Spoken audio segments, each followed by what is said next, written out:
Dear student, তোমালোক সকলোকে মোৰ চেনেললৈ ৱেলকাম জনাই এই ভিডিঅ'টোত মই ক্লাছ 10ৰ প্ৰি ফাইনেল এক্সামৰ মেথছৰ এখন কুৱেশ্যন পেপাৰ তোমালোকলৈ আগবঢ়াইছোঁ। কুৱেশ্যন পেপাৰখন লাষ্ট ইয়েৰৰ যদিও যথেষ্ট সুন্দৰ প্ৰশ্ন হয়, ইয়াৰ পৰা তোমালোকৰ কমন পৰাৰ সম্ভাৱনা আছে। মই ইয়াৰ পূৰ্বে প্ৰি ফাইনেল এক্সামৰ ইংলিছৰ কুৱেশ্যন পেপাৰ আগবঢ়াইছোঁ মোৰ চেনেলত। যদি তোমালোকে চোৱা নাই ভিডিঅ'টো চাই ল'বা, মই ডেছক্ৰিপশ্যনত লিংক দি দিম আৰু বিভিন্ন MCQৰ ভিডিঅ' আছে, তোমালোকে চাব পাৰিবা, নিশ্চয় তোমালোকৰ কামত আহিব। আৰু কোনোবাই যদি প্ৰথমবাৰৰ বাবে মোৰ চেনেলত আহিছে তেতিয়াহ'লে চেনেলটো ছাবস্ক্ৰাইব কৰি ন'টিফিকেশ্যনটো অন কৰি ৰাখিবা, যাতে এনেকুৱা ধৰণৰ তোমালোকৰ এক্সাম ৰিলেটেড ভিডিঅ'সমূহ পাই থাকা। তো আহা তেতিয়াহ'লে আমি সময় নষ্ট নকৰি কুৱেশ্যন পেপাৰখন ডিছকাছ কৰোঁ। কুৱেশ্যন পেপাৰখনৰ গ্ৰুপ এত দেখিছা তোমালোকে মুঠ 45টা MCQ আছে আৰু প্ৰত্যেকটোতে 1 মাৰ্ককৈ আছে। তো আমি প্ৰথমতে MCQখিনি ডিছকাছ কৰি লওঁ। 1 নম্বৰ কুৱেশ্যনটো দিছে x সমানুপাতিক 1/y আৰু y = 20 হ'লে x = 5। যদি x = 50 হয় তেন্তে y ৰ মান হ'ব। আমাক অপশ্যনসমূহ দিছে। Option A 10, B 5, C 2, D 20। তোমালোকে দেখা পাইছা আমাক দিয়া আছে যে x সমানুপাতিক 1/y, গতিকে আমি লিখিব পাৰোঁ ইয়াত x = ky, kটো হৈছে ইয়াত ধ্ৰুৱক বা ইনষ্টেণ্ট। এতিয়া আমি ইয়াক এনেকৈ ধৰণেও বনাই ল'ব পাৰোঁ বা এনেকৈ লিখিলে হ'ব যে x1 বা x2 = 1/y2/y1। এতিয়া x1 মানে আছিলে 5, এইটো বহাই দিলোঁ, আৰু x2 মানে আছিলে কিমান 50, আৰু y2 মানে আছিলে এইটো আমাক উলিয়াবলৈ দিছে y ৰ মানটো, আৰু y1 মানে কিমান দিছিলে আমাক 20, y1 হৈছে 20। তো আমি ক্ৰছ মাল্টিপ্লিকেশ্যন কৰি দিলোঁ, শেষত y ৰ ভেলুটো কিমান পালোঁ আমি 2। গতিকে ইয়াত দিয়া অপশ্যনসমূহৰ ভিতৰত শুদ্ধ অপশ্যনটো হ'ব অপশ্যন C 2। 2 নম্বৰ কুৱেশ্যনটো দিছে 7:6 আৰু 4:9 অনুপাতযোৰ তুলনা কৰিলে তলৰ কোনটো শুদ্ধ। ইয়াত আমি দেখা পাইছোঁ যে প্ৰথম যিটো অনুপাত দিছে 7:6, ইয়াত হৰতকৈ লবটো ডাঙৰ আছে, আৰু নেক্সট যিটো অনুপাত দিছে 4:9, ইয়াত হৰতকৈ লবটো সৰু, গতিকে প্ৰথম অনুপাতটো ডাঙৰ হ'ব। তো ইয়াত যি 4টা অপশ্যন দি দিছে তাৰ ভিতৰত শুদ্ধ অপশ্যনটো হ'ব option A 7:6 > 4:9। Next question number 3 দিছে the value of 3n + 3n+1 divided by 3n+1 - 3n ৰ মান। তো ইয়াত আমি দেখা পাইছোঁ মানসমূহ দিছে অপশ্যন A 3, B 2, C 1 আৰু D 1। ইয়াত C আৰু D ৰ দুইটা ভেলু একেই দিলে বাৰু, যিয়ে নহওক ইয়াক আমি এনেধৰণে সমাধান কৰিব পাৰোঁ। ইয়াৰ মানটো এইটো আমি বহাই লৈছোঁ। এতিয়া থাইচেন, এইটো আমি কি লিখিব পাৰোঁ, থাইচেন ইনটু 3, ইয়াত থাইচেন ইনটু আৰু এটা কি হ'ব ইয়াত 3। ঠিক তেনেকুৱা ধৰণে ইয়াতো লিখিব পাৰোঁ থাইচেন ইনটু 3 - 3n। এতিয়া আমি থাইচেন ইয়াত কমন ল'লোঁ, কিমান হৈ গ'ল 1, আৰু ইয়াত কিন্তু 1 + 3, এই থাইচেনটো ইয়াত আমি কমন লৈছোঁ। ইয়াত আমি থাইচেন কমন ল'লোঁ, কি থাকিলে তেতিয়া 3 মাইনাছ থাইচেনক 1 বাৰ যাব। থাইচেন কেঞ্চেল গুচি গ'ল, তেতিয়া 1 × 3 হৈ গ'ল 4, 3 পৰা 1 মাইনাছ কৰিলে 2, আৰু 2 × 2 = 4। তো এনচাৰটো আমি পালোঁ কিমান 2। গতিকে ইয়াত দিয়া অপশ্যনৰ ভিতৰত শুদ্ধ এনচাৰটো হ'ব option B 2। Next question number 4 1728ৰ ইয়াত আমাক ঘনমূল নিৰ্ণয় কৰিবলৈ দিছে, আৰু মানসমূহ দিছে option A 22, B 12, C 32, D 42। ইয়াত আমাক 1728ৰ ঘনমূল উলিয়াবলৈ দিছে। ইয়াত এটা বহুত দৰকাৰী কথা আছে যে আমি শেষৰ সংখ্যাটো সদায় চাওঁ। আমি সদায় মনত ৰাখিবলৈ যে এককৰ স্থানত যদি 2 থাকে তেতিয়াহ'লে 8 হয়, আৰু 8 যদি থাকে এককৰ স্থানত তেতিয়াহ'লে তাৰ ঘনমূল উলিয়ালে আমি এককৰ স্থানত 2 পাম। ঠিক অনুৰূপ ধৰণে এককৰ স্থানত যদি 7 থাকে, ঘনমূল যেতিয়া আমি উলিয়াম সেই সংখ্যাটোৰ এককৰ স্থানত 3 থাকিব, আৰু যদি এককৰ স্থানত 3 থাকে সেই সংখ্যাটোৰ ঘনমূল উলিয়াওঁতে এককৰ স্থানত 7 থাকে। বাকী 0, 1, 4, 5, 6, 9 এইবিলাক এই সংখ্যাকেইটা যদি থাকে কোনো সংখ্যাৰ শেষত, তো সেই সংখ্যাটোৰ ঘনমূল উলিয়াওঁতে এইকেইটা ছেম থাকিব। 1 থাকিলে 1 পাম, 4 থাকিলে 4 পাম, এনেকুৱা ধৰণে পাম। এতিয়া আমি ইয়াত সেইকাৰণে ইয়াক কি কৰিছোঁ, ইয়াক আমি ঘনমূল উলিয়াবলৈ দিছোঁ। আমি 3টা প্ৰথম 7 to 8, এতিয়া আমি এটা 3টা আমি এক পাৰ্টি কৰিলোঁ ধৰা, আৰু 1টো থাকি গ'ল। এতিয়া আমি বাকী নাচাওঁ, 728ৰ এককৰ স্থানত কিমান 8 আছে, 8 থাকিলে কিমান থাকে বুলি আমি কৈছিলোঁ, এইটো 2 বহাই ল'লোঁ, আৰু বাকী থাকিলে 1ক আমি কোনকেইটা সংখ্যাৰ ঘনমূল কৰিলে আমি 1 পাওঁ বা একৰ আমি নিয়েৰেষ্ট সংখ্যাটো পাম, সেইটো একেই হ'ব। গতিকে আমি আৰু কৰি নাথাকোঁ, ইয়াত আমি পালোঁ 2 আৰু 1, গতিকে 1728ৰ ঘনমূল হৈছে 12। দেখিছেনে কিমান উজু আমি। গতিকে ইয়াত আমাক যি 4টা অপশ্যন দি দিছে তাৰ ভিতৰত শুদ্ধ অপশ্যনটো হ'ব B 12। নেক্সট কুৱেশ্যন নম্বৰ 5ত দিছে দুটা যোগাত্মক অখণ্ড সংখ্যা A আৰু 5 দিয়া থাকিলে এনে দুটা অদ্বিতীয় সংখ্যা Q আৰু R থাকিব যাতে A = 5Q + R, য'ত এই কুৱেশ্যনটোৰ সমাধান হিচাপে আমাক 4টা অপশ্যন দি দিছে। আমি শুদ্ধ উত্তৰটো ইয়াৰ পৰা বাছি উলিয়াব লাগে। এই কোৱেশ্যনটোৰ লগত তোমালোকৰ পাঠ্যপুথিৰ এই কথাখিনিৰ সম্পূৰ্ণ মিল আছে, গতিকে ইয়াত অপশ্যনটো এইটোৱে হ'ব য'ত দিয়া আছে, তোমালোকে এইখিনি পঢ়ি চাবা। গতিকে ইয়াত দিয়া অপশ্যন নম্বৰ শুদ্ধ অপশ্যনটো হ'ব option B 0 less than equal or less than 5। আমি কুৱেশ্যন নম্বৰ 6ত দেখা পাইছোঁ বাওঁফালে 4টা সমাধান দিয়া আছে আৰু প্ৰতিটো সমাধানৰে উত্তৰসমূহ সোঁ ছাইডত খেলি মেলিকৈ দিয়া আছে। এতিয়া আমি এইবিলাক মিলাই শুদ্ধ বিকল্পটো বাছি উলিয়াব লাগে। এতিয়া আমাৰ 1 নম্বৰটোত দিছে আটাইতকৈ সৰু মৌলিক সংখ্যা আৰু আটাইতকৈ সৰু যৌগিক সংখ্যাৰ গসাউ। আমি জানো যে আটাইতকৈ সৰু মৌলিক সংখ্যাটো হৈছে 2 আৰু আটাইতকৈ সৰু যৌগিক সংখ্যাটো হৈছে 2 আৰু ইহঁতৰ গসাগু সদায় 2 হ'ব, গতিকে 1টো হ'ব C2। নেক্সট 2 নম্বৰত দিছে 43/2⁴ × 5 স্কোৱাৰ পৰিমেয় সংখ্যাটোৰ দশমিক প্ৰসাৰণ পৰিসমাপ্তি হোৱা স্থানৰ সংখ্যা। এইটো আমি এনেধৰণে কৰিব লাগিব 43 আৰু এইটো আমি ইয়াক 2⁴, তো আমি ইয়াক 5 স্কোৱাৰ আছে আৰু এটা 5 স্কোৱাৰ দি দিম, তেতিয়া আমাক 2 4টা হ'ব, 5 হ'ব 4টা, তো 43 এইটো 2⁴ হৈ গ'ল, এইটো 5⁴ হৈ গ'ল, তো 2 5 গুণ 10 আৰু 4টো আমি কি ল'লোঁ, এইটো কমন ল'লোঁ।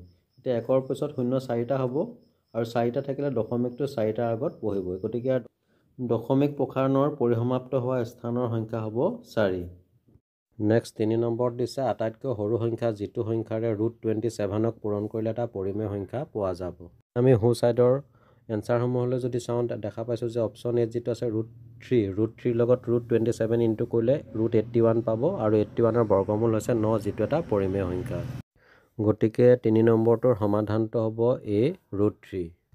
এতিয়া 4 নম্বৰটো দিছে আটাইতকৈ ডাঙৰ সংখ্যা যিটো সংখ্যাৰে 70 আৰু 125ক হৰণ কৰিলে ভাগশেষ ক্ৰমে 3 আৰু 8 থাকে।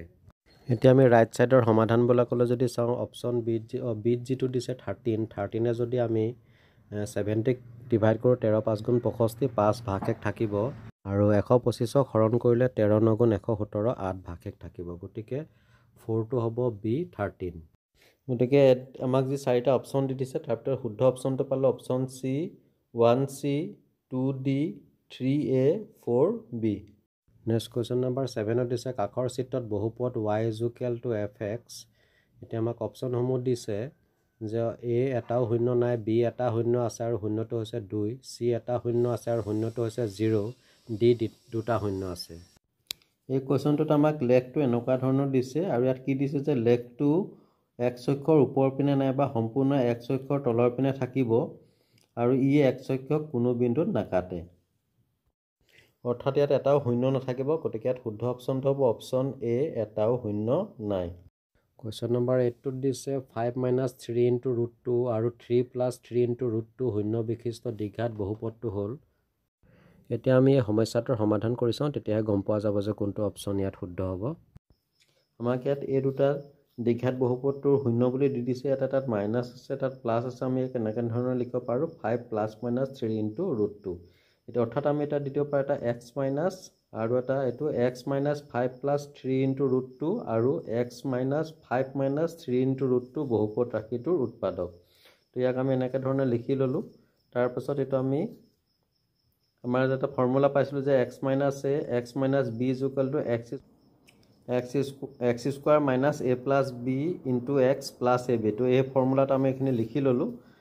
তাৰপিছত আমি কি পালোঁ, এইটো x² - x এইটো 5 3 × √2 আৰু এইটো প্লাছ 3 × √2, এই দুটা কেঞ্চেল গুচি গ'ল আৰু 5 আমি 10 পালোঁ, xৰ লগত 10 ইনটু কৰিলে 10x হ'ল আৰু ঠিক এইটো ধৰণে আমি 5² মানে 25, স্কোৱাৰ 3 স্কোৱাৰ মানে 9 আৰু স্কোৱাৰ ৰুট উঠি গ'ল, কিমান পালোঁ আমি 2।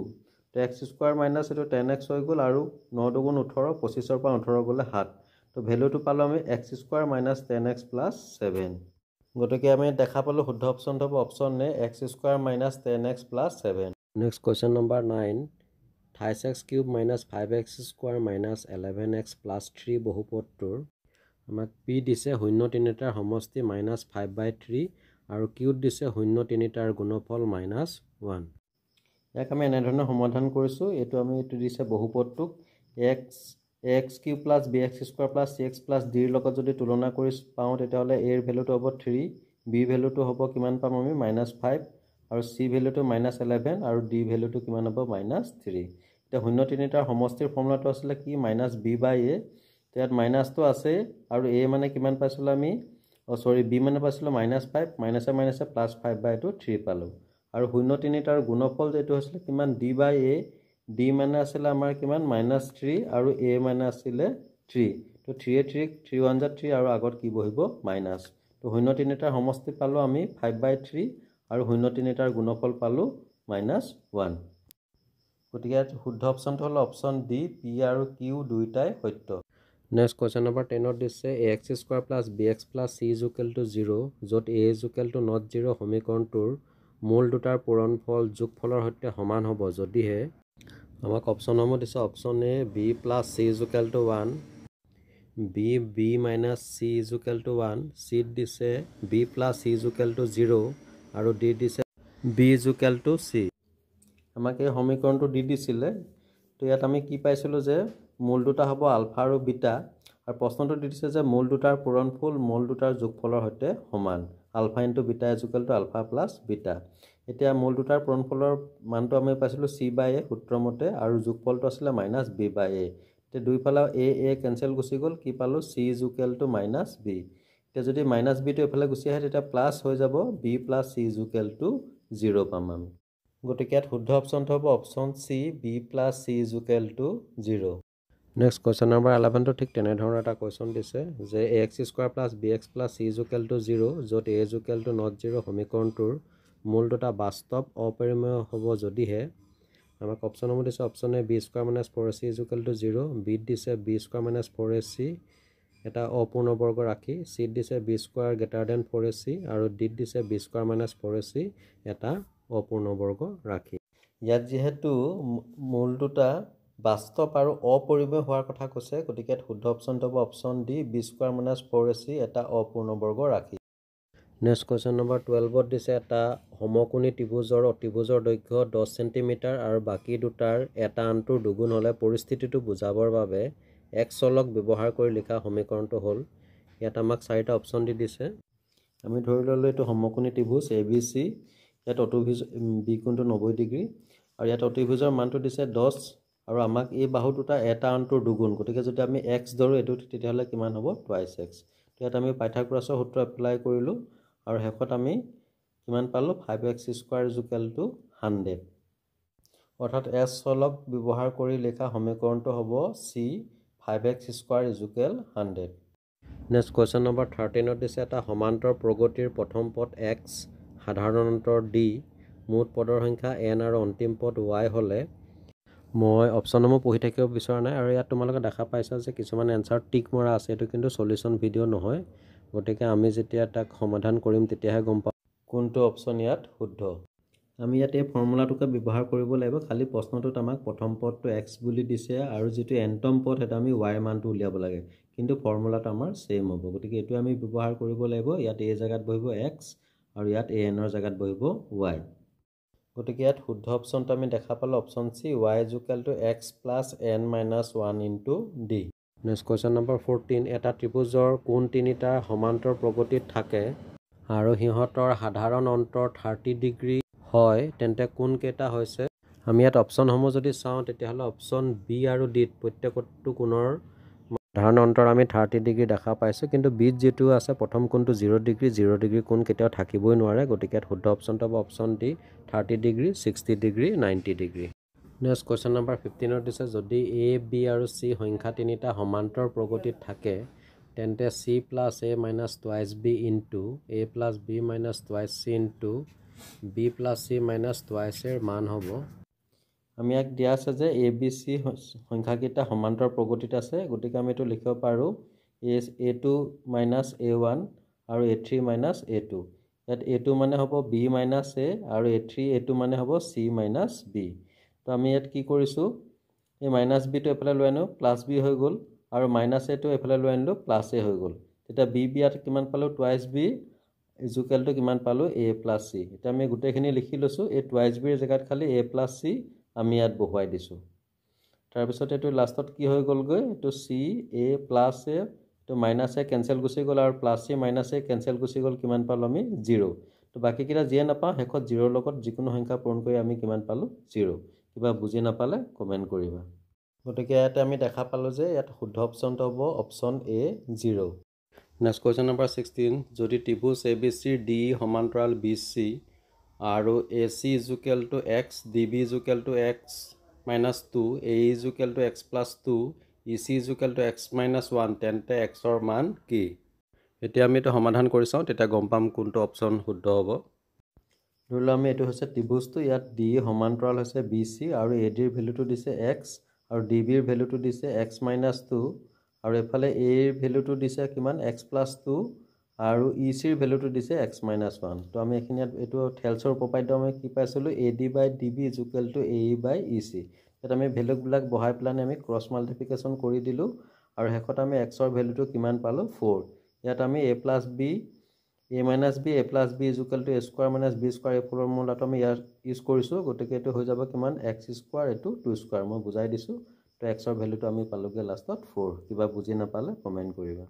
গতিকে দেখা গ'ল যে ইয়াত যি 4টা অপশ্যন দি দিছে তাৰ ভিতৰত শুদ্ধ অপশ্যনটো হ'ব option D 4cm। Question number 17টো দিছে, যদি এ বি সমান্তৰাল চি ডি তেন্তে এক্সৰ মান কিমান? ইয়াত আমাক যি 4টা অপশ্যন দি দিছে আমি সমাধান কৰি চাওঁ কোনটো হ'ব।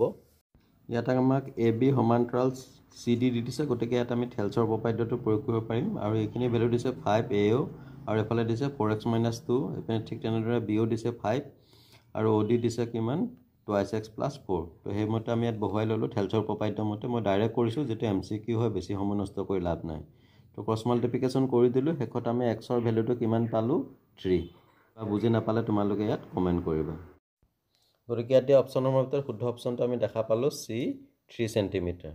নেক্সট কুৱেশ্যন নম্বৰ 18, যদি ত্ৰিভুজ এ বি চি সদৃশ ত্ৰিভুজ পি কিউ আৰ আৰু ত্ৰিভুজ এ বি চি আৰু ত্ৰিভুজ পি কিউ আৰ পৰিসীমা ক্ৰমে 36 চেণ্টিমিটাৰ আৰু 24 চেণ্টিমিটাৰ, যদি P Q equal to 10 centimetre তেন্তে এ বিৰ মান কি? ধৰি ল'লোঁ আমি এ বি চি আৰু পি কিউ আৰ ত্ৰিভুজ দুটা সদৃশ আৰু ইয়াৰ পৰিসীমাটো আমাক দিছে 36 আৰু ইয়াৰ পৰিসীমাটো দিছে 24 আৰু পি কিউৰ ভেলুটো আমাক 10 দি দিছে। গতিকে এইটো অনুমান এটা কৰি লৈ ল'লে হ'ল 10, 6, 8 এইকেইটা মিলাই হ'ব 24 আৰু এইটো হ'ল 15, 9, 12 গোটেইকেইটা মিলাই হ'ব 36। আৰু যদি ইয়াক আমি কৰিবলৈ যাওঁ অনুপাত উলিয়াবলৈ যাওঁ তেতিয়া এইটো হ'ব 3/2, এইটো 3/2, এইটো 3/2। গতিকে এইটো যদি 10 হয় এ বি বাহুটোৰ মান হ'ব 15। গতিকে ইয়াত শুদ্ধ অপশ্যনটো হ'ল option A 15 cm। Next question number 19, x অক্ষৰ পৰা এ -2 6 বিন্দুটোৰ দূৰত্ব হ'ল অপশ্যন এ -2, বি 2, চি -6 আৰু ডি 6। ধৰি ল'লোঁ এ বিন্দুটো হৈছে এইটো এ -2 আৰু 6। তো আমি এক্স অক্ষৰ পৰা এ বিন্দুটোৰ আমাক দূৰত্ব উলিয়াবলৈ দিছে। এইটো এক্স টেষ্ট মানে এইফালে 2 ঘৰ আহিলে আৰু এইফালে কিমান আছে ৱাই ফালে 6 ঘৰ গ'ল। গতিকে এক্স অক্ষৰ পৰা ইয়াৰ দূৰত্ব হ'ল কিমান 6। গতিকে ইয়াত আমাক যি 4টা অপশ্যন দি দিছে তাৰ ভিতৰত শুদ্ধ অপশ্যনটো হ'ল অপশ্যন ডি 6। কুৱেশ্যন নম্বৰ 20, যদি এক্স অক্ষক এখন সমতল দাপোন হিচাপে ধৰা হয় তেন্তে P23 বিন্দুটোৰ প্ৰতিবিম্বটো হ'ব। এইটো একেবাৰে চিম্পুল, আমাক P23 বিন্দুটোৰ প্ৰতিবিম্বৰ কথা কৈছে আৰু দাপোনখন সমতল বুলি কৈছে। গতিকে শুদ্ধ অপশ্যনটো হ'ব option C S2-3। Question number 21, যদি PA/3, 5 বিন্দুটো A -3, 4 আৰু B 9, 6 সংযোগী ৰেখাখণ্ডৰ মধ্যবিন্দু হয় তেন্তে এৰ মান? আমি ইয়াতে পি বিন্দুটো এ আৰু বিৰ মধ্যবিন্দু বুলি ধৰিছোঁ। গতিকে আমি ইয়াত কি লিখিব পাৰোঁ, এ পি সমান পি বি। এতিয়া আমি যিটো ফৰ্মুলা ইউজ কৰিছোঁ ইয়াত দূৰত্বৰ যিটো সূত্ৰ, তো সেইমতে আমি ইয়াত বহুৱাই দিলোঁ। ইয়াত মাইনাছ মাইনাছ প্লাছ হৈ গ'ল, এইটো স্কোৱাৰ হৈ গ'ল আৰু ঠিক তেনেকুৱা ধৰণে ইয়াত স্কোৱাৰ ৰুট উঠি গ'ল আৰু 1ক স্কোৱাৰ কৰিলে কিমান হ'ব 1 হ'ব আৰু 1ৰ বৰ্গমূল কিমান হ'ব 1 হ'ব। ইয়াতো তেনেকৈ স্কোৱাৰ ৰুট উঠি গ'ল আৰু স্কোৱাৰ ৰুট উঠি গ'ল। তেতিয়া আমি শেষত এইকেইটা পাই গ'লোঁ। তাৰপিছত 1a/3 -a/3টো এইফালে লৈ আনিলোঁ আৰু 3a 1 হ'ল 4, এইটো লেফ্ট ছাইডত ৰাইট ছাইডত লৈ গ'ল, এইটো হৈ গ'ল মাইনাছ।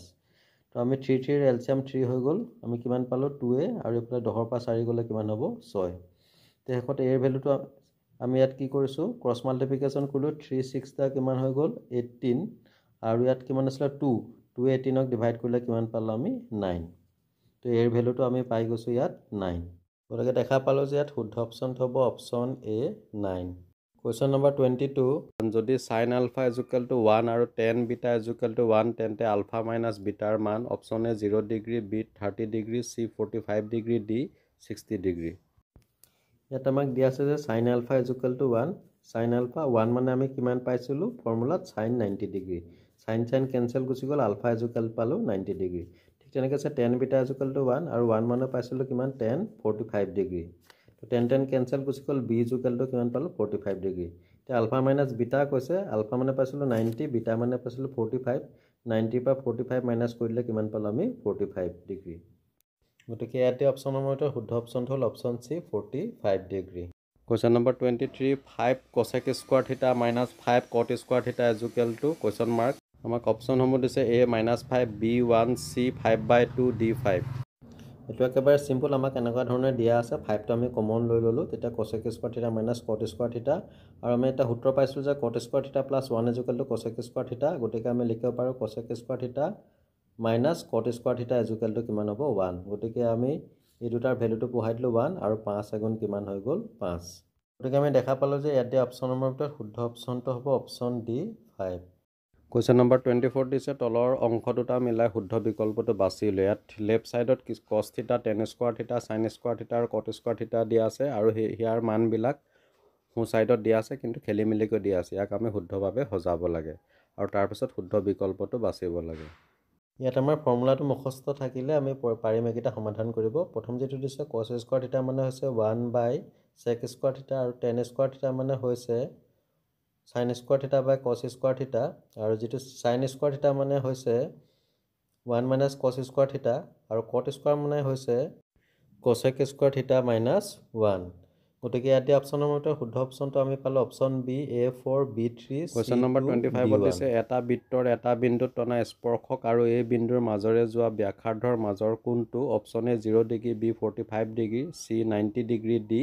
180 ডিগ্ৰী আমি উপপাদ্য 10.1 ত পাইছিলো যে এটা বৃত্তৰ যিকোনো বিন্দু টনা স্পৰ্শকডাল স্পৰ্শ বিন্দুৰ মাজেৰে যোৱা ব্যাসাৰ্ধৰ লম্ব অৰ্থাৎ 90 ডিগ্ৰী হ'ব গতিকে এই কোৱেশ্চনটোৰ শুদ্ধ অপচনটো হ'ব অপচন সি 90 ডিগ্ৰী তো কোৱেশ্চন নম্বৰ 26 ত দিছে চিত্ৰত PA আৰু PB ও কেন্দ্ৰীয় বৃত্তৰ দুডাল স্পৰ্শক যদি এংগুল PAB = 40 ডিগ্ৰী তেন্তে এংগুল AOP = কোৱেশ্চন মাৰ্ক কিমান হ'ব আমাক সুধিছে তো অপচন নম্বৰ দিছে অপচন এ 70 ডিগ্ৰী বি 80 ডিগ্ৰী সি 75 ডিগ্ৰী ডি 85 ডিগ্ৰী এটো আমাক আমি আঁকি লৈছো পিকচাৰটো এতিয়া আমাক এই কোণটোৰ মান উলিয়াবলৈ দিছে আৰু আমি জানো যে এই কোণটোৰ মান সদায় 90 ডিগ্ৰী হয় যেটো লম্ব হয় আৰু এই কোণটো হৈছে সদায় সমানে দুভাগ হয় এটো যদি 40 ডিগ্ৰী হয় তেতিয়া এফালে হ'ব 20 এফালে হ'ব 20 গতিকে আমি হেমতে ইয়াত বহাই দিলো AOP মানটো উলিয়াবলৈ দিছে তাৰ পিছতে OAP এটো হৈছে 90 ডিগ্ৰী আৰু APO মানে হৈছে কিমান 20 ডিগ্ৰী আৰু আমি যে জানো যে ত্ৰিভুজৰ তিনটা কোণৰ মাপৰ সমষ্টি সমান সদায় 180 ডিগ্ৰী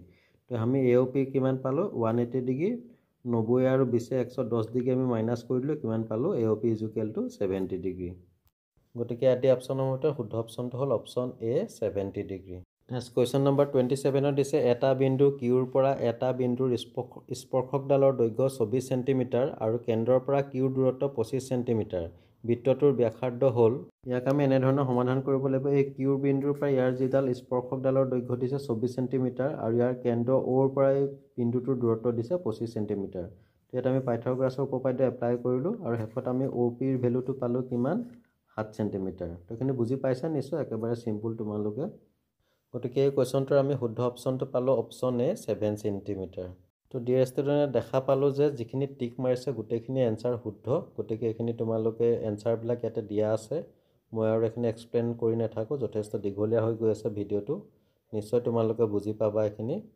আৰু ইয়াৰ মাজতো যদি কোনোটো কোৱেশ্চনৰ এনসাৰ কৰোতে তোমালোকৰ প্ৰবলেম হয় তেতিয়া হলে তোমালোকে মোক কমেন্ট কৰিবা মই হেতাৰ বাবে এক্সট্ৰাকৈ ভিডিও বনাই হেখিনি আমি সমাধান কৰি দিম তাৰ মাজতে আমাৰ 32 কোৱেশ্চনটোৰ কথা মই উল্লেখ কৰিছো আমাক দিছে এখন স্কুলৰ দশম শ্ৰেণীৰ 30 গৰাকী ছাত্ৰ ছাত্ৰীৰ উচ্চতা তলত দিয়া ধৰণৰ তো ইয়াত আমাক এখন তালিকা দি দিছে আৰু ইয়াৰ পৰা আমি ইয়াৰ যেটো বহুলক শ্ৰেণীটো উলিয়াব লাগে তো আমি পাইছিলো যে পৰ্যবেক্ষণ এটাৰ যেটোৰ মান আটাইতকৈ বেছি উপলব্ধ হয় হেয়াই হৈছে বহুলক আৰু ইয়াত আমি দেখা পাইছো যে ছাত্ৰীৰ সংখ্যা 160 ৰ পৰা 165 ৰ ভিতৰত সবতকৈ বেছি আছে 27 আছে গতিকে ইয়াত বহুলক শ্ৰেণীটো হ'ব অপচন ডি 160 to 165 বাকি কোৱেশ্চনখিনিত যিখিনি টিক মাৰি থোৱা আছে এখিনি আৰু শুদ্ধ উত্তৰ আশা কৰো নিশ্চয় তোমালোকে বুজি পাবা মই নেক্সট যেটো সেকশন আছে তাৰ অংকখিনি সমাধান কৰিম এতিয়া তোমালোকে ভিডিওটো স্কিপ নকৰিবা গোটেই ভিডিওটো সম্পূৰ্ণকৈ চাবা খুব এখন সুন্দৰ প্ৰশ্ন কাটিছে ইয়াত ইয়াৰ মাজতে কিছুমান কুৱেশ্যনৰ এনচাৰ মই বুজাই দিছোঁ যে 34 যিটো দিছে যে তলৰ কোনো এটা ঘটনাৰ সম্ভাৱিতা হ'ব নোৱাৰে।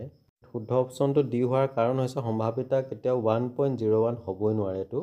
গতিকে ইয়াত শুদ্ধ অপশ্যনটো অপশ্যন ডি হ'ব। আৰু 35 নম্বৰত যিটো দিছে যে ইয়াত আমি টোটেল সংখ্যা আছে 11টা আৰু ইয়াৰ পৰা আমাৰ এটা সংখ্যা উলিয়াবলৈ দিছে যিটো সংখ্যাৰ বৰ্গ 1 বা 1তকৈ সৰু হোৱাৰ সম্ভাৱিতা হ'ব। ইয়াত শুদ্ধ অপশ্যনটো হ'ব অপশ্যন 3/11। নেক্সট 36ত আমাক 52টা কাৰ্ড আছে আৰু তাৰ ভিতৰত ৰাণী 4টা থাকিব। গতিকে অনুপাতটো হ'ব 4/13 আৰু 4 যদি আমি কেঞ্চেল কৰোঁ 4 × 4 4 13 × 12। গতিকে শুদ্ধ অপশ্যনটো ইয়াত বি হৈছে 1/13। তো ডিয়াৰ ষ্টুডেণ্ট, বাকী কুৱেশ্যনখিনি তোমালোকে চাবা। মই নেক্সট ছেকশ্যন যিটো বি আছে তালৈ যাওঁ। তাত কিছুমান খুব সুন্দৰ কুৱেশ্যন আছে, এইখিনি মই তোমালোকক সমাধান কৰি দেখাম। নিশ্চয় তোমালোকৰ যিটো আহি আছে প্ৰি ফাইনেল এক্সাম বা SSLC এক্সাম 2025তো ইয়াৰ পৰা কমন আহি যাব পাৰে। এখন খুব সুন্দৰ প্ৰশ্ন কাকত, তোমালোকে সম্পূৰ্ণ ভিডিঅ'টো স্কিপ নকৰাকৈ চাবা, নিশ্চয় তোমালোকৰ ইয়াৰ পৰা কামত আহিব। কুৱেশ্যন পেপাৰখনৰ কুৱেশ্যনসমূহ বুজি পাওঁতে যদি অলপ কষ্ট হৈছে তেতিয়াহ'লে তোমালোকৰ মোবাইলৰ ব্ৰাইটনেছটো অলপ বঢ়াই ল'বা, তেতিয়া নিশ্চয় স্পষ্ট হ'ব ইয়াৰ আখৰবিলাক। দেখা পাইছোঁ যে কুৱেশ্যন নম্বৰ 42ৰ পৰা 45লৈ আমাক এছাৰচন আৰু ৰিজনিঙৰ প্ৰশ্ন দিছে। তাত উক্তি আৰু ৰিজন দিয়া আছে। আমি তাৰ ভিতৰত কোনটো সত্য বা কোনটো অসত্য বা দুয়োটাই সত্য নে দুয়োটাই অসত্য এই অপশ্যনসমূহৰ ভিতৰত শুদ্ধ অপশ্যনটো বাচিব লাগে। নিশ্চয় তোমালোকে এনেকুৱা ধৰণৰ কুৱেশ্যন কৰিছা ইতিমধ্যে, নিশ্চয় বুজি পাইছা। আৰু এই 44 আৰু 45 পেজটো অলপ ফলা আছে, গতিকে এইখিনি সম্পূৰ্ণকৈ বুজিব পৰা নাযাব। এবাৰ আহোঁ গ্ৰুপ বিলৈ। তো 46ত দেখিছা যে 6, 9, 15ৰে হৰণ কৰিব পৰা আটাইতকৈ সৰু পূৰ্ণবৰ্গ সংখ্যাটো উলিওৱা। ইয়াত প্ৰতিটোতে 2 মাৰ্ককৈ আছে। ইয়াক আমি এনেকুৱা ধৰণৰ সমাধান কৰিব লাগিব যে 6টো আমি এনেকৈ ধৰি লিখিব পাৰোঁ 2 পূৰণ 3, 9টো 3 3 গুণ 9, 3 5 গুণ 15। গতিকে 6, 9 আৰু 15 লসাগু কিমান পালোঁ আমি 90। এতেকে 6, 9, 15ৰে হৰণ কৰিব পৰা আটাইতকৈ সৰু পূৰ্ণবৰ্গ সংখ্যাটো আছে, আমি পেয়াৰ মিলাম। 3 দুটা আছে, প্ৰব্লেম নাই, কিন্তু 2 ইয়াত পেয়াৰ হ'বলৈ আৰু এটা 2 লাগিব আৰু 5 দুটা হ'বলৈ আৰু এটা 5 লাগিব। গতিকে 2 5 গুণ 10 পূৰণ কৰিলোঁ 90ৰ লগত কিমান হৈ গ'ল 900। এইটো হ'ব ইয়াৰ এনচাৰ। নেক্সট কুৱেশ্যন নম্বৰ 47 দিছে যে প্ৰমাণ কৰা 6 + √2 এটা অপৰিমেয় সংখ্যা। এনেকুৱা ধৰণৰ বহুকেইটা কুৱেশ্যন তোমালোকৰ প্ৰথম চেপ্টাৰটোতে আছে, নিশ্চয় তোমালোকে কৰিছা। নেক্সট কুৱেশ্যন নম্বৰ 48ত দিছে প্ৰমাণ কৰা যে tan 1 degree × tan 2 degree × tan 3 degree up to এইটো tan 89 ডিগ্ৰীলৈকে ইজুকেলটো কিমান হ'ব 1। তো ইয়াক আমি এনেকুৱা ধৰণৰ সমাধান কৰিব পাৰোঁ, এইখিনি আমি লিখি লৈছোঁ। এতিয়া আমি ইয়াক অলপ মিলাব লাগিব। tan 1 ডিগ্ৰীৰ লগত tan 89 ডিগ্ৰী দি দিলোঁ, tan 2 ডিগ্ৰীৰ লগত আমি tan 88 ডিগ্ৰী দি দিলোঁ, আৰু বাকীখিনি চব লিখি থকা নাই, আমি tan 45 ডিগ্ৰী দি দিলোঁ। এতিয়া tan 1 ডিগ্ৰী 89 মানে লিখিব পাৰোঁ 90 ডিগ্ৰী - 1। ঠিক তেনেকৈ 88ৰ জেগাত লিখিব পাৰোঁ 90 - 2, এইটো আমি মিলাই লৈছোঁ আৰু tan 45 ডিগ্ৰী। তেতিয়া tan 1 ডিগ্ৰী tan 90 ডিগ্ৰী - 1 মানে কিমান পাইছিলোঁ আমি cot 1 ডিগ্ৰী। এইটো ফৰ্মুলা মতে নিশ্চয় তোমালোকে পাইছা টেবুলখন। আৰু tan 90 ডিগ্ৰী - 2 ডিগ্ৰী মানে আমি লিখিব পাৰোঁ cot 2 ডিগ্ৰী আৰু tan 45 ডিগ্ৰী। এইটো একেধৰণে আছে। এতিয়া tan 1 ডিগ্ৰী cot 1 ডিগ্ৰী মানে আছে 1/tan 1 ডিগ্ৰী, tan 2 ডিগ্ৰী ঠিকেই আছে। cot 2 ডিগ্ৰী মানে লিখিব পাৰোঁ 1/tan 2 ডিগ্ৰী আৰু tan 45 ডিগ্ৰী মানে 1। এতিয়া tan কেঞ্চেল গুচি গ'ল, tan 1 degree tan 1 degree, tan 2 degree tan 2 degree cancel গুচি গ'ল। কিমান পালোঁ 1 × 1 × 1, গোটেইকেইটা ইনটু কৰি পালোঁ 1। আৰু ৰাইট হেণ্ড ছাইডত এইটোৱে আছিলে, এইটোকে আমাক প্ৰমাণ কৰিবলৈ দিছিলে। এনেকৈ কৰিলে হ'ব। নেক্সট কুৱেশ্যন নম্বৰ 49 দিছে sin θ + cos θ² + cos θ + sec² θ² = 7 + tan² θ + cot² θ। এইটো আমি প্ৰমাণ কৰি দেখুৱাব লাগে। এইটো আমি এনেধৰণৰ সমাধান কৰিব লাগিব। লেফ্ট হেণ্ড ছাইডৰখিনি আমি পাতি ল'লোঁ। এতিয়া আমি এইটো a + b² ফৰ্মুলা আমি ইয়াত ইউজ কৰিছোঁ। ইয়াতো a + b² ফৰ্মুলা আমি ইউজ কৰিছিলোঁ। কি আছিলে a² + 2ab + b²। ইয়াত a মানে হ'ব sin θ আৰু b মানে হ'ব cosec θ। ইয়াত আকৌ a মানে হ'ব cos θ, b মানে হ'ব sec θ। গতিকে আমি সেই ধৰণে ইয়াত বহুৱাই ল'লোঁ। এতিয়া আমি কি কৰিলোঁ sin² θ + cos² θ আমি ওচৰত পাতিলোঁ। এইখিনি আমি ওচৰত পাতি লৈছোঁ আৰু বাকী যেনেকুৱা ধৰণে আছিলে ঠিক তেনেকুৱা ধৰণে আমি এইখিনি গোটেইখিনি পাতি ল'লোঁ। এতিয়া sin² θ + cos² θ মানে 1 হৈ গ'ল। 2 sin θ cosec θ মানে লিখিব পাৰোঁ 1/sin θ। তাৰপিছতে cosec² θ মানে লিখিব পাৰোঁ 1 + cot² θ। cosec² θ মানে লিখিছোঁ 1 + cot² θ। নেক্সট 2 cos θ sec θ মানে লিখিব পাৰোঁ 1/cos θ। অলপ হেৰি হৈ গৈছে 1/cos θ। তাৰপৰা নেক্সট আহিলে আমাৰ sec² θ মানে আমি লিখিলোঁ 1 + tan² θ। তো 1 এটো sec θ sin θ sin θ কেনসেল হৈ গ'ল 2 গুণ 2 পালো আমি তাৰ পিছতে 1 cot স্কয়াৰ θ তো আছে তাৰ পিছতে 2 এটো cos θ কেনসেল গুচি গ'ল 2 গুণ 2 হৈ গ'ল তাৰ পিছতে এটো 1 প্লাস tan স্কয়াৰ θ এটা আমি গুটে কেটা যোগ কৰিলো 1 2 3 4 4 6 6 1 7 পালো আৰু কি পালো tan square θ plus cot square θ equal to right hand side এটো আমাক প্ৰমাণ কৰিবলৈ দিছিলে অলপ খেলিমেলি হৈছে লৰালৰিকৈ কৰোতে নিশ্চয় তোমালোকে বুজি পাবা Question number 50 দিছে 70 আৰু 100 ভিতৰত এটা সংখ্যা জাতিচ্ছিকভাৱে বাছনি কৰা হ'ল তোমাক এটো দিছে সংখ্যাটো মৌলিক হোৱাৰ সম্ভাৱিতা নিৰ্ণয় কৰা আৰু বি দিছে সংখ্যাটো হাতেৰে বিভাজ্য হোৱাৰ সম্ভাৱিতা নিৰ্ণয় কৰা এতিয়া 70 আৰু 100 ৰ মাজৰ সংখ্যাসমূহ এটো 71 ৰ পৰা আমি 99 লৈকে ধৰিব লাগিব মুঠ সংখ্যা হ'ব 29 টা আৰু মৌলিক সংখ্যা হ'ব এইকিটা টোটাল আমি কিমান পালো 6 টা এটাকে সংখ্যাটো মৌলিক হোৱাৰ সম্ভাৱিতা 6/29 আৰু হাতেৰে বিভাজ্য সংখ্যা কিটা হ'ব ইয়াত 77 84 তাৰ পিছতে তোমাৰ 91 আৰু 98 মুঠ সংখ্যা হ'ল 4 তো মুঠ সংখ্যা পালো আমি 4 এটাকে হাতেৰে বিভাজ্য হোৱাৰ সম্ভাৱিতা হ'ল 4/29 এখিনি কৰিলে হ'ব গ্ৰুপ সিট প্ৰতিটো কোৱেশ্যনত 3 মাৰ্ক আছে তো 51 টো দিছে বাপেকৰ বৰ্তমান বয়স পুতেকৰ বৰ্তমান বয়সৰ 3 গুণতকৈ 3 বছৰ বেছি 3 বছৰৰ পাছত দেউতাকৰ বয়স পুতেকৰ বয়সৰ দুগুণতকৈ 10 বছৰ বেছি হ'ব তেওঁলোকৰ বৰ্তমান বয়স নিৰ্ণয় কৰা এটা আমি বাপেকৰ বৰ্তমান বয়স ধৰি ললো x বছৰ আৰু পুতেকৰ বৰ্তমান বয়স y বছৰ প্ৰশ্নমতে দিছে যে বাপেকৰ বয়স পুতেকৰ বয়সৰ 3 গুণতকৈ 3 বেছি গতিকে এটো 3y + 3 হ'ব এটো ইকুৱেশ্যন নম্বৰ 1 আকৌ দিছে যে 3 বছৰৰ পিছত বাপেকৰ বয়স হ'ব x + 3 আৰু পুতেকৰ বয়স হ'ব y + 3 ইয়াৰ দুগুণতকৈ 10 বেছি আমি x + 3 2 * y twice y 2 3 গুণ 6 আৰু 10 হৈ গ'ল x + 3 twice y 6 10 হৈ গ'ল 16 x আমি এবাৰ 3 টো হিফালে লৈ গলো 16 ৰ পৰা 3 গুচি গলে কিমান হৈ গ'ল 13 এটো ইকুৱেশ্যন নম্বৰ 2 এটা আমি হয় ইয়াত x নহলে y কেটা কেনসেল কৰিব লাগিব তো আমি কি কলো প্ৰথম ইকুৱেশ্যনৰ লগত ইয়াত আমি 2 ইনটু কৰি দিম আৰু 2 ইকুৱেশ্যনৰ লগত আমি এটো কৰি দিম 3 এটা দুইটা 6 6 হৈ যাব তো 1 ৰ লগত 2 ইনটু কৰি আমি এখিনি পালো ইকুৱেশ্যন নম্বৰ 3 আৰু 3 ৰ লগত আমি এটো 2 ইনটু কৰিলো 3 2 6 3 13 39 এটা আমি 4 ৰ পৰা 3 টো মাইনাস কৰি দিলো x হৈ গ'ল 3x ৰ পৰা twice x গলে x 6y কেনসেল গুচি গ'ল 39 ৰ পৰা 6 গলে হ'ল 33 তে x ৰ মান আমি 1 ত বহাই পাম এই 1 ত আমি x ৰ ভ্যালুটো বহাই দিম 33 এটো বহাই দিলো তো 33 + 3 টো এফালে -3 3 টো আমি এটো ইনটু হৈ আছে এটো তলত আহি যাব y 33 ৰ পৰা 3 গুচি গলে কিমান 30 তো y 3/30 সমান 10 ইয়াত 3 টো থাকি গৈছে 3 টো দিব লাগিব তো বাপেকৰ বৰ্তমান বয়স পালো আমি 33 বছৰ আৰু পুতেকৰ বৰ্তমান বয়স পালো আমি কিমান